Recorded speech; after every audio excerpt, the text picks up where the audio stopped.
ഇന്ന് കുഞ്ഞുണ്ണിമാഷ് സ്മൃതി ദിനം. പൊക്കമില്ലായ്മയാണ് എൻ്റെ പൊക്കം എന്ന് ഉറക്കെ പറഞ്ഞ കവി. മലയാള കവിതയിൽ ഹ്രസ്വവും ചടുലവുമായ വരികൾ എഴുതി ശ്രദ്ധേയനായ കവി കുഞ്ഞുണ്ണിമാഷ് എന്ന അതിയാരത്ത് കുഞ്ഞുണ്ണി നായർ. വരുന്നതൊരാന, വരുന്നതൊരീച്ച, ആനയുമീച്ചയും അങ്ങനെയടുത്തടുത്തു വരുന്നു.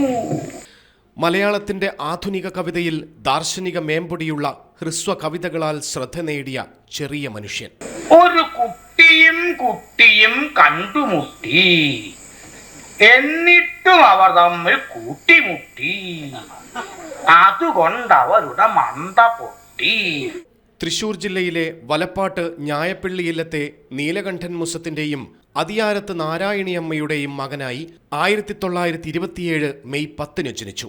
അധ്യാപകനായിട്ടാണ് ഔദ്യോഗിക ജീവിതം ആരംഭിച്ചത്.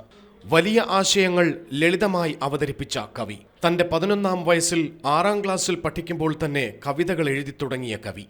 കുഞ്ചൻ നമ്പ്യാരുടെ ഭാഷാശാസ്ത്രം ഏറെ സ്വാധീനിച്ച വ്യക്തി. 1951 24ാം വയസ്സിൽ ആദ്യ കവിതാ പുസ്തകം പ്രസിദ്ധീകരിച്ചു. 1982 അധ്യാപന രംഗത്തുനിന്ന് വിരമിച്ചു. അലങ്കാര സമൃദ്ധമായ കാവ്യശൈലിയിൽ നിന്ന് മാറി ഋജുവും കാര്യമാത്ര പ്രസക്തവുമായ കവിതാരീതിയാണ് കുഞ്ഞുണ്ണി മാഷിൻ്റേത്.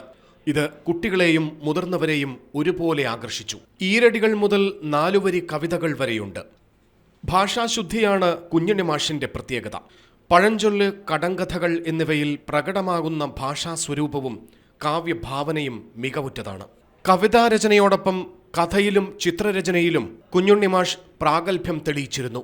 1974 1987 കേരള സാഹിത്യ അക്കാദമി അവാർഡ്, 1982 സംസ്ഥാന ബാലസാഹിത്യ അവാർഡും മറ്റ് അവാർഡുകൾക്ക് പുറമെ ആജീവനാന്ത സംഭാവനകളെ മുൻനിർത്തി കേരള സാഹിത്യ അക്കാദമിയും സംസ്ഥാന ബാലസാഹിത്യ ഇൻസ്റ്റിറ്റ്യൂട്ടും ചേർന്ന് 1988 2002 പുരസ്കാരങ്ങൾ സമ്മാനിച്ചു.